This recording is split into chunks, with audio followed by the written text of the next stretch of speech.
Hey guys, welcome back. So today we're going to be talking about literally the most requested topic when I asked for subjects questions for the month of December, or as long as this goes on for our kind of casual chit chat series.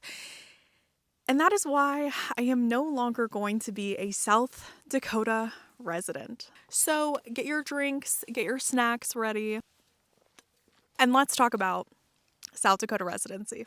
So as you guys know, I have been on the road since the summer of 2020.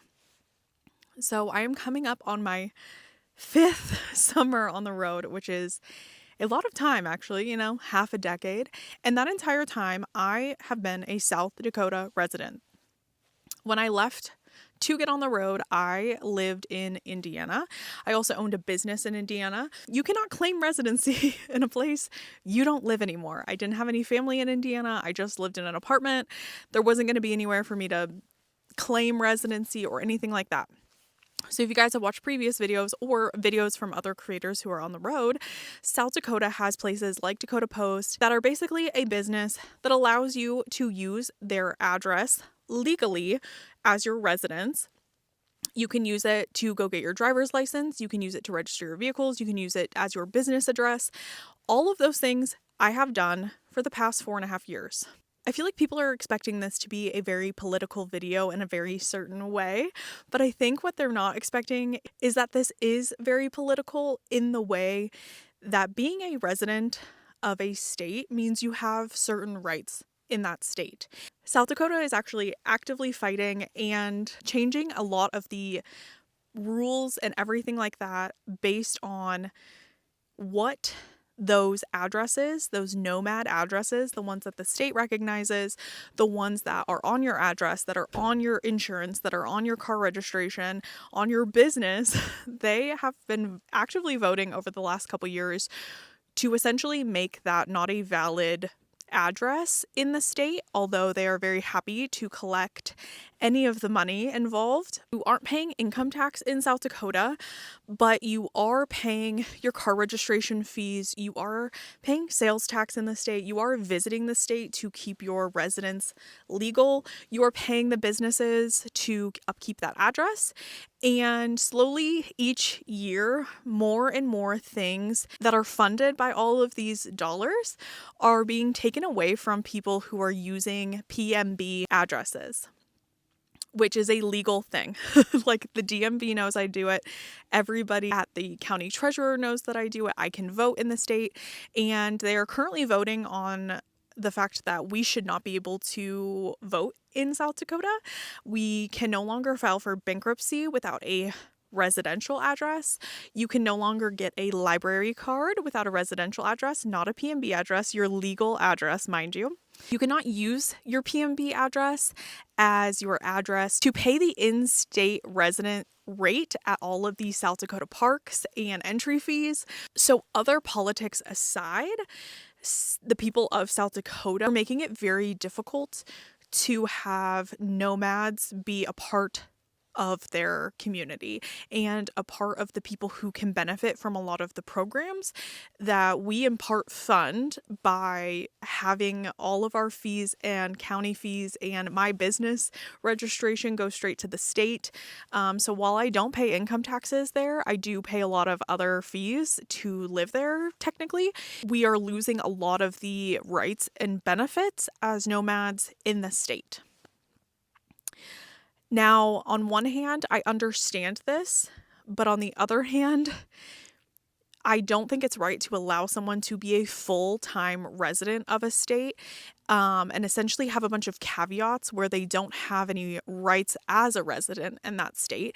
And it's something that's bothered me over the past year, especially when I called to renew my library card. And that is something that you get whether you live in an apartment somewhere or whatever in the county of your residence. It is something that should be funded by the state, that is open to the public. I have no problem donating money to libraries and things like that, but with my residency, I should get a free library card in Minnehaha County. And for an out-of-state fee, I think it's like $120 a year, which I could then just pay to go to any library in the country because if I'm already going to not get the resident benefits, why would I choose that library? So it's little things like that that have been adding up. Our voting rights have been on the table a lot this past year. They really were trying to push to make it so that nomads could not vote in South Dakota, which also doesn't sit right with me because that is a right I have as a US citizen. And to lose that right because of the fact of where I chose my residency isn't something that sits well with me, because a lot of the social programs and things like that that are voted on in the midterms and in more of the local elections do impact me when I'm visiting, and I would like a say in what is going on in a place that I am a resident of. After the results of the last election, they passed a lot less on the presidential side and more on the local side. A lot of things got passed that I did not agree with and voted against because I did go in person to make sure my vote counted. And after that, I can no longer continue to be a resident of South Dakota because it honestly is not worth saving money for me at this point. I have a family address that I'm going to use until I decide to buy land or go somewhere else. But at this point, I would rather pay, I think I added it up, it's going to cost me about $10,000 a year to move, because the state I'm moving to will have income tax, and honestly, losing any other benefit of being a resident of South Dakota other than possibly registering my vehicles, there really is no point for me to be a resident anymore. I am just going to move on. This is something that I encourage you to look further into, because I think a lot of these states that allow this are seeing that people are using it, obviously, in a way. Let's just say a lot of people who travel and see the world tend to have different views than some of the states that these places that offer nomad residency to, and they are trying to then basically close this loophole. So I would say look into other things because I honestly, over the past 5 years, have had a very, very difficult time finding a doctor and finding people that are qualified to help me with things, because I've had to use people inside my network in South Dakota. And I've honestly been paying out of pocket anyways to go other places. Yes, my health insurance is really cheap. I barely pay anything a month, and I think my monthly premium is going to go from $97 to over $300 a month, in the state that I'm going to move to. But at the same time, I have already looked into what is covered in those states, and the quality of the healthcare is going to be better, and the telemedicine is going to be better, which I use heavily, obviously. And I will have way more options instead of the few people in South Dakota that work with people who are nomadic. And I just think it's one of those things that my license was expiring anyways. So I was going to have to go back and renew it, or I was going to have to choose to move somewhere else. And I'm just going to choose to move somewhere else the first of the year to make it a clean break. I am going to be moving my business from South Dakota to Delaware, something I looked into tons of times.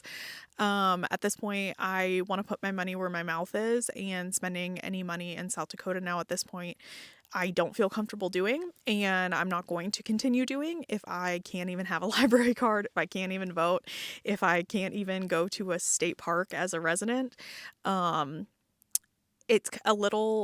It's just a little disappointing, honestly, at this point. As somebody who didn't just want to sign the paperwork, I wanted to participate and be a part of South Dakota, and they don't want me there. So that's fine. And I will spend my money in other states and support other programs that I am passionate about, and make sure my money is going to a place that aligns with my values. Instead of trying to save money, I have no problem spending an extra $10,000 to $15,000 a year, and making sure that those dollars of mine are going back into the community of which I am a resident. So I don't think this is surprising. I wish I could tell you where my residency will be. But honestly, since I'm using a family member's address, I don't feel comfortable saying where that is because they're gracious enough to allow me to use it. And so I'm not going to talk about it or put them in any sort of weird situation where people can find it or look it up or anything like that. But I just encourage you to look other places or maybe put South Dakota on hold. Or if you only have South Dakota as your only option because you don't have family to use, or you haven't bought land, or you haven't done something else, I haven't really looked into other options these days just because I haven't needed to change it since my license was valid and everything else was going on. I just encourage you to maybe think about the state that you're moving to, look up the rules, look up the laws, and decide for yourself if that's something that you want to do. And it might be a little bit more work to become a resident of a different state, but you have 50 states to choose from, which is the beauty of being an American citizen. And I would just weigh out your pros and cons and where you want to spend your money and where you want to spend your time and what values and programs you want to support and which states maybe want to support you back. I don't know what else to really say about this.